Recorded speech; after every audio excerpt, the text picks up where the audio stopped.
Hey everyone, it's Cassie. Welcome back to my YouTube channel for another video. Today we're going to be taking a look at the brand new re-release from Waffle Flower using the grip mats. Now, I did not own their grip mats before, but I can tell you after using these, I am absolutely a big fan.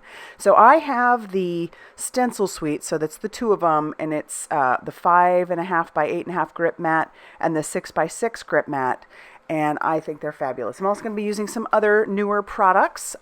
So we have the butterfly shaker die, butterfly daisy stencil. I also have the winter leaves coloring stencil and die. There is a stamp that goes along with it. I don't have that.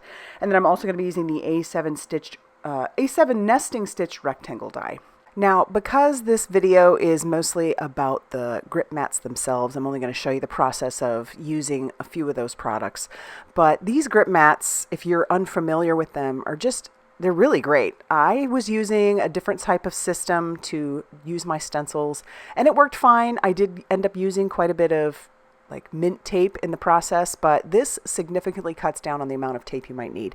The only reason I can see that you might need tape is simply to mask off parts of your stencil. Otherwise, this will hold your stencils in place and it's fabulous. These ones, like this one in particular, will fit inside of your Misty if you have one, the 5.5 by 8.5. This will fit in there, and that can take the place of your black foam piece that goes inside your Misty if that's something that you're interested in doing. But otherwise, these will work perfectly on your glass mat if you have one. I tried using it on my water media mat, and you'll see that it doesn't really stick to that super well. It could also be because my water media mat is a little bit dirty because I use it as often as I do and maybe don't clean it as well as I should. But yeah, I was so impressed with these, and using them right on your glass mat is a perfect way to do it. This is why I'm still looking into getting a white glass mat, because I think these would work even better on those, especially if you're trying to use the little grid behind it. But it comes with two grids, two plastic grids that can work with it, and it also comes covered front and backs to protect it, and then you just peel that off and you can stick it down.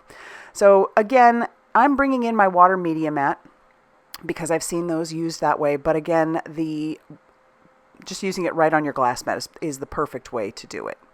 So we'll start off by pulling out that 5.5 by 8.5 grip mat.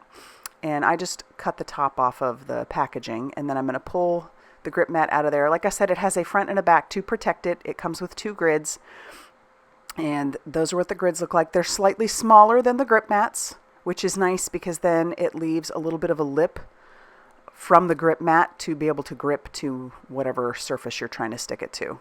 And again, the glass mat is the perfect one to do it to. So I'm going to peel off those protective layers. Keep those because obviously you're going to need those when you store this. And then I can just stick this right down on top of the grid. I didn't really need the grid for this particular project that I was working on, but I wanted to show you how nice that looks behind there. I will have a link to the Waffle Flower YouTube channel if you're wanting to find out even more information about these or watch other videos on these. I just wanted to show you them. They reached out, they sent them to me, and said if you like them, show everybody. If not, that's fine, but I will tell you, I really, really like these. I think I found a new way to do my stencils, and you'll see why. So I did cut down a piece of white cardstock to be a 5 by 7. We're going just regular time right now. I will eventually speed this up, but I want to show you, if you have some of that stencil or the grip mat showing, which I do, your stencil will stick to it great. Wherever it is open, that stencil is going to stick, and you can see that it's sticking to it. And I've just brought in some Simon Hurley Create mint. And I've got a blending buddy, and I'm just blending some of that color on, and I can peel my stencil off and move that around. And the only real reason I might need some tape, because I can also use my fingers, but the only reason I might need some mint tape would just simply be to mask off the stencil. And in a couple areas I probably should have done that. I was just trying to honestly be a little bit lazy and not need any tape. So I'm just working this stencil around. As you can see, there's a couple of different images on there, and those go with the dies so that you can add some detail to those. Like I said earlier, there is a stamp that goes along with this. I don't have it, but I'm sure it's probably pretty cool. So we're just going to keep moving that stencil around, and like I said, it sticks beautifully to anywhere that that stencil attaches to the grip mat.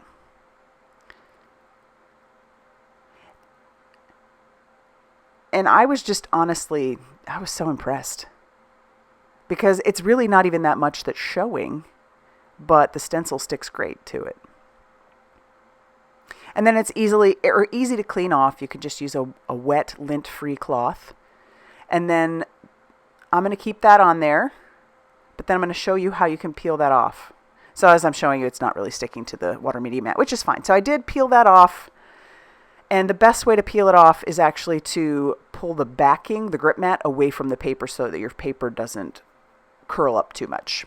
But take a look at that. Now putting it over the die, so I die cut that leaf out of some green cardstock, and then I stuck the stencil down on top. You can see where it's sticking. I've brought in some Lunar paste. This is some fake Lunar paste, and I'm using a palette knife to just spread that around. And I don't care if it goes into the other stencils, simply because I don't have any paper there, so it really doesn't matter. And that's what makes this also pretty great, is that you can see through the stencil to see where your paper is. And so I just die cut out my pieces, peel that stencil away, and then take that to the sink, clean it all off. And then I can peel this away and take a look at that. How cool is that? So simple. And then I'm going to stick down the next one, and we'll place the next, pardon my head, put the stencil on top of that piece. We're going to bring in some Game Over Lunar paste, and we'll put that on the top to be the berries. And we're going to do 2 of these because I want one for the inside of my card as well. But yeah, I think I'm really sold. I would love to know, if you had used the previous grip mats, what you thought of those, if there was, if it was just not something that you were interested in, or what made you not use it, or what made you want to use it, or do you think that this is potentially a better idea? And I did notice that because I used a wet medium, my cardstock piece peeled away so much simpler. It just basically peeled away on its own. So once I pull that stencil up, the piece just comes right up. All right, then I'll clean that off. And then I can show you, we'll peel off that grid on the back. And like I said, the easiest way is to peel your mat away so that it doesn't curl things too much. But then you just put your backing back on, and then you put your front back on, and then you can put everything right back into the packaging, just to keep everything safe. But I'm so impressed with these. And I'd used the smaller 6x6 one to do the butterflies, and I played around with that and was just impressed. So impressed. So we're going to go ahead and finish using the card, or making the card. So I've brought in that nesting die. We're going to use the biggest one, and that's just going to add some stitching on the outside. And then I can add a back to that as well. We've picked out a red piece of cardstock. I'm going to hit this with my heat tool just to make sure that everything is nice and dry. And then we're going to glue down our piece to our back there.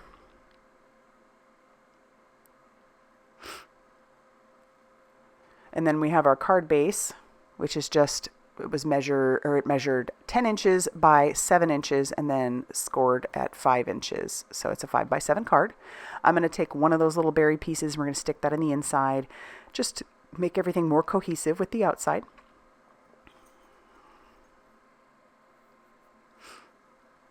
And then we'll attach down our panel to our base using liquid glue.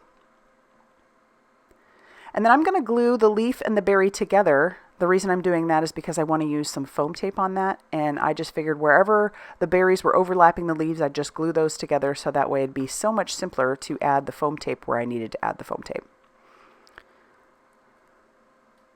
That looks so fun. And I'm going to tell you, I was so inspired by a color cube